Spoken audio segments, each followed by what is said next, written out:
क्या हानिया की वजह से दिलजीत ने पंजाबी फिल्मों की सबसे बड़ी हीरोइन नीरू बाजवा को धोखा दिया? क्या उनके साथ ज्यादती की गई? क्या उनको फिल्म की हीरोइन के तौर पर कास्ट करके बाद में उनके सारे सीन्स काट दिए गए सिर्फ हानिया के कहने पर?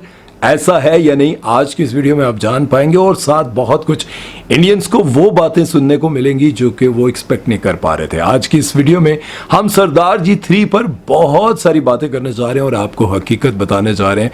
कितना पैसा लगा, कितना नुकसान होने वाला था और कितना पाकिस्तानियों ने एक ही दिन में कवर कर दिया। वीडियो शुरू करते हैं, लेकिन उससे पहले बताता चलूं, मेरा नाम है सुमेर और आप देख रहे हैं सभी सुमेर यूट्यूब चैनल। दोस्तों, सबसे पहले इंडियंस को ये बात सुनकर बिल्कुल भी अच्छा नहीं लगेगा क्योंकि सरदार जी 3 ने रिकॉर्ड तोड़ दिया। पाकिस्तान में पहले ही दिन इतने पैसे कमा लिए हैं कि सभी हैरान बैठे हैं क्योंकि रिकॉर्ड तोड़ ओपनिंग थी भाई।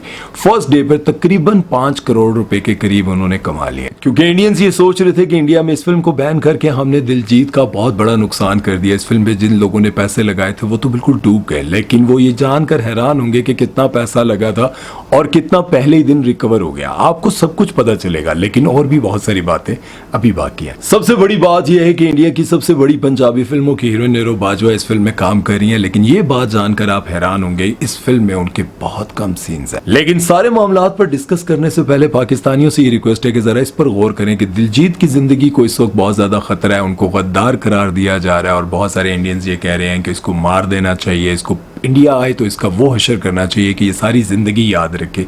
और बहुत सारे लोग ये कह रहे हैं कि इसका पासपोर्ट कैंसिल कर देना चाहिए, इसको गद्दारे वतन करार देना चाहिए। और अगर दिलजीत इंडिया में आएगा तो इसका वो हाल करेंगे कि इसके साथ और भी जितने लोग थे ना, उनके लिए इबरत का निशान बन जाएगा। इस तरह की बातें क्यों की जा रही हैं? क्योंकि वो कहते हैं कि हानिया आमिर को इस फिल्म में क्यों रखा। इंडियंस को ये गुस्सा आया, ये इतराज है कि नीरू बाजवा को आपने चले इग्नोर किया, जो भी किया, लेकिन उसके साथ साथ आपने पाकिस्तानी एक्ट्रेस हानिया आमिर को इस फिल्म में क्यों रखा।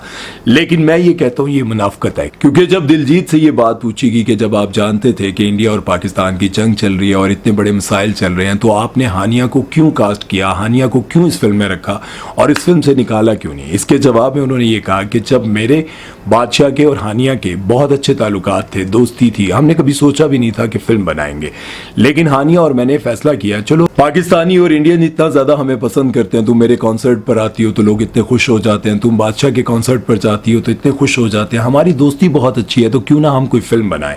क्योंकि पाकिस्तानी इंडियंस एक दूसरे से बहुत ज्यादा प्यार करते हैं, एक्टर से इतना प्यार करते हैं। और जब मैंने देखा कि हानिया आमिर को इंडिया में बहुत ज्यादा प्यार मिलता है, उसकी बहुत ज्यादा फैन फॉलोइंग है, तो मैंने सोचा कि चलो फिल्म बना ही लेते हैं। जब हमने फिल्म शुरू की उस वक्त पाकिस्तान और इंडिया के हालात बहुत अच्छे थे, सियासी मामलात भी बहुत अच्छे थे। जब फिल्म आधे से ज्यादा तकरीबन बन चुकी थी और 50 करोड़ पाकिस्तानी इस फिल्म पर लग चुके थे, तब मामलात खराब हो गए। अब जब मामलात खराब हो गए तो मैं ये कैसे फैसला कर सकता था कि मैं हानिया आमिर को इस फिल्म से निकाल कर बाहर फेंकता, क्योंकि फिल्म तो सारी की सारी शूट हो चुकी थी। अब जब मैंने प्रोड्यूसर्स के पाकिस्तानी 50 करोड़ रुपए लगवा दिए तो मैं ये कैसे फैसला कर सकता था कि उस फिल्म में से हानिया को निकाल दूं और सिर्फ इसलिए उस फिल्म को डब्बे में रख दूं कि ये इंडिया और पाकिस्तान के हालात खराब हो गए। अब मैं ये कैसे फैसला कर सकता था? क्योंकि मेरे कहने पर जिन लोगों ने पैसा लगाया मैं उनको कैसे डुबो सकता था? अब बात यहां पर खत्म नहीं होती।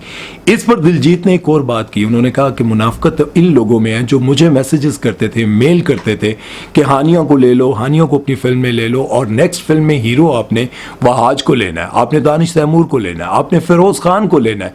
अब आप अंदाजा लगाएं कि जब इंडियंस खुद ये बात कहते रहे कि फिरोज खान को ले लें, दानिश तैमूर को ले लें, अगली फिल्म में हीरो आपने इन तीनों में से किसी एक को लेना है। और हानिया के लिए तो उन्होंने बहुत जोर डाला, बहुत शोर डाला और बहुत बार कहा कि हानिया को कास्ट कर। दिलजीत के कॉन्सर्ट पर जब हानिया गई थी और वहां पर देखा था आप लोगों ने, कितना लोगों को अच्छा लगा था, कितना लोगों ने शोर मचाया था, कितनी फैन फॉलोइंग थी, उसको देखकर आप सोच सकते हैं कि इंडियंस को इतना बुरा अब लग रहा है कि इंडियंस ने ये कहना शुरू कर दिया है इसका पासपोर्ट कैंसिल करें, इसके बैंक अकाउंट सील कर दें, इसको गद्दारे वतन करार दे दें, इसको अगर इंडिया में लाए तो इंडिया में इसको मार देंगे, इसके साथ ये करेंगे वो करेंगे।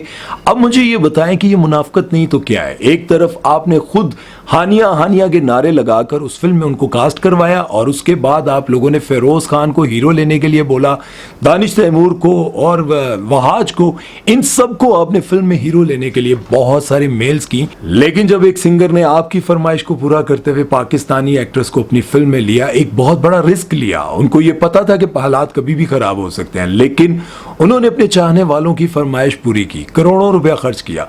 अब जब करोड़ों रुपया खर्च हो गया तो आप लोगों ने कहना शुरू कर दिया कि उसको निकालो। भाई वो पैसे क्या दरख्तों से उतारता है? लंदन में क्या अब मेरे मुंह से कुछ और निकल जाएगा यार। और इससे भी बुरी बात यह है कि इंडियन चैनल ने इतना गिरकर काम करना शुरू कर दिया कि उनको उठाने के लिए नीचे झुकने का भी दिल नहीं करता। कहता है कि यार इतना गिर गए, अब इनको उठाने के लिए खुद भी मट्टी में मट्टी होना पड़ेगा। इसलिए बंदा ये सोचता है कि इंडियन चैनल को देखना ही छोड़ दे। वो कहते हैं कि हानिया आमिर एक साल में तकरीबन 50 करोड़ रुपया कमाती है और वो ज्यादा से ज्यादा इंडियन स्टार से बटोरती हैं। ये कितनी घटिया और गिरी हुई बात है। और तो और इंडिया के बहुत सारे यूट्यूबर्स हानिया पर ये तोहमतें लगा रहे हैं और साथ में ये भी कह रहे हैं कि हानिया के पास एक से ज्यादा जो है वो ऑडीज हैं। भाई हमारे तो यूट्यूबर्स भी ऑडी रखते हैं 5-5 करोड़ रुपए की। आप बातें कैसी करते हैं यार। हानिया आमिर तो पाकिस्तान की बहुत बड़ी स्टार है। और मैं आपको ये भी बताता चलूं कि बहुत सारे लोगों को यूं लगता होगा कि जब से ये सोशल मीडिया का दौर आया या फिर मायरा खान का कोई ड्रामा हिट हुआ तब से इंडियंस ने पाकिस्तानी एक्टर्स को कास्ट करना शुरू किया। तो जरा ये गौर से सुने, बहुत पुरानी बात है, यानी कि 1983 की बात है। पाकिस्तानी एक्टर नदीम बेग, उन्होंने इंडिया की फिल्म में कास्ट किया था और उनको मिन्नतें करके वहां पर बुलाया गया था। फिल्म का नाम था गहरी चोट। और ऐसा नहीं है कि फिल्म गहरी चोट जो कि 1983 में रिलीज हुई थी तो आप लोगों को लग रहा होगा कि उस वक्त के छोटे मोटे एक्टर्स डाले होंगे। नहीं, उस फिल्म में काम कर रहे थे शशि कपूर, शर्मिला टैगोर जो कि सैफ अली खान की वालदा हैं, और परवीन बाबी और भी बहुत सारे बड़े स्टार्स उस फिल्म में काम कर रहे थे। ऐसा नहीं है कि ये आज के दौर की बातें हैं कि हमारे एक्टर्स को बुलाया जा रहा है। और मोहम्मद अली जो कि पाकिस्तान के बहुत ही लेजेंडरी एक्टर थे, अल्लाह ताला उनको जन्नतुल फिरदौस में जगह अता फरमाए, वो भी इंडिया में काम करके आए थे। ये अब 90s की 1983, 1982, 1985 की बातें हैं जो मैं आपको बता रहा हूँ। अब लोगों को लग रहा है कि शायद मायरा खान के दौर से ये सब कुछ शुरू हुआ। नहीं, ऐसा नहीं। खैर, सरदार जी 3 जो कि पाकिस्तान और इंडिया में एक टाइम पे रिलीज होनी थी, इंडिया वालों ने इतराज करना शुरू कर दिया और कहा कि यहाँ पर ये फिल्म रिलीज नहीं होगी। हो सकता है पंजाब में रिलीज हो जाती, लेकिन पंजाब में भी उन्होंने कहा कि अगर पंजाब में रिलीज होगी तो वहां पर भी बहुत बड़े हंगामे होंगे। पंजाबियों ने नहीं किए, लेकिन बाकी जितने इंडियंस हैं उन्होंने धमकियां दी कि वहां पर भी ये रिलीज नहीं होनी चाहिए। अब वहां पंजाब में भी रिलीज नहीं हो रही, लेकिन पाकिस्तानियों ने बड़े खुले दिल से कहा यार रिलीज करो, यहाँ पर हमें तो कोई एतराज नहीं है, कोई मसला ही नहीं है, करो।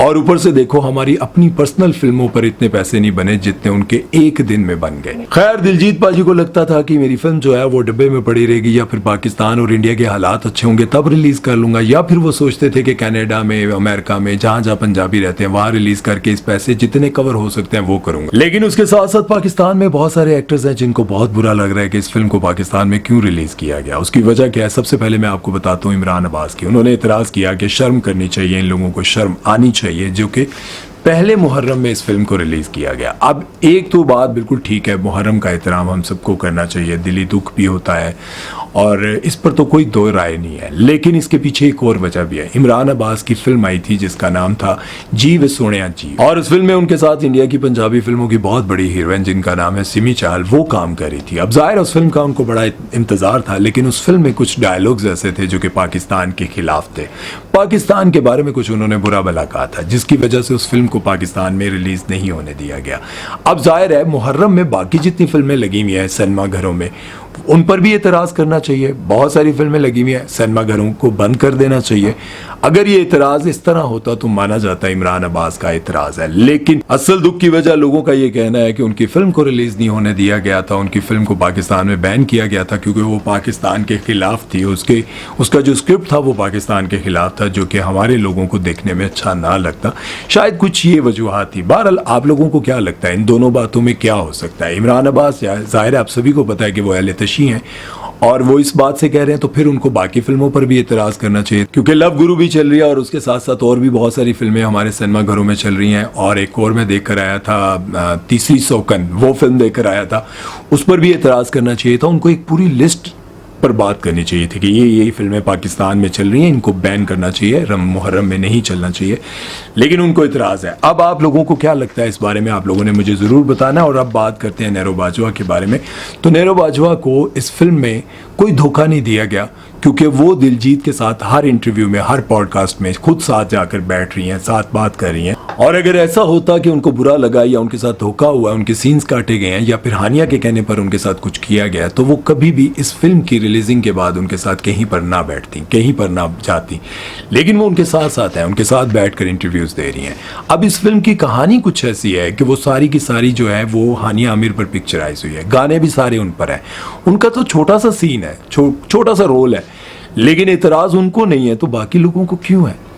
उन्होंने अपने जितना उन्होंने काम किया उसके हिस्से के उन्होंने पैसे लिए, पेमेंट ली है, और उनको पहले बताया गया था कि ये कैरेक्टर है आपका। ऐसे कैसे हो सकता है कि पूरी फिल्म से उनको काट दिया गया? अगर ये सब इतना आसान होता तो फिर दिलजीत क्या करते? हानिया आमिर को काट कर इंडिया में कम से कम अपने लिए गद्दार वतन का लक़ब तो ना लेते।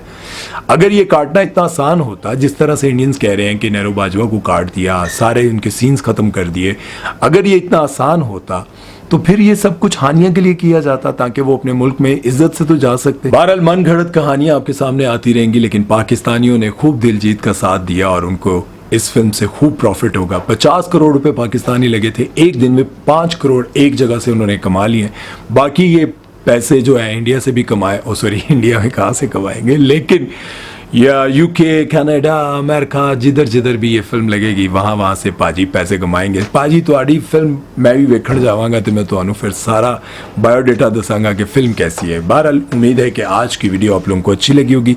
अपना ख्याल रखिएगा, दुआओं में याद रखिएगा। लेकिन एक बात का दुख है कि जैसे आप लोग कभी कहते हैं कि यार फिरोज खान हमें बहुत अच्छा लगता है, दानिश तैमूर हमें बहुत, हमारे ड्रामे आप इतने शौक से देखते हैं सब कुछ, लेकिन अगर आपका कोई अपना हमारे किसी एक्टर या एक्ट्रेस को कास्ट कर लेता है तो वहां पर आप इतनी बड़ी लड़ाई बना देते हैं कि उस एक आम से फनकार को, मतलब आम से फनकार एक आम इंसान है, उसे गद्दार वतन करार दे देते हो। ये बहुत बड़ी ज्यादती है, ये नहीं होना चाहिए, बिल्कुल भी नहीं होना चाहिए। उम्मीद है कि मेरी बातें आप लोगों को समझ आई होंगी। अपना ख्याल रखिएगा, दुआ में याद रखिएगा। अल्लाह हाफिज।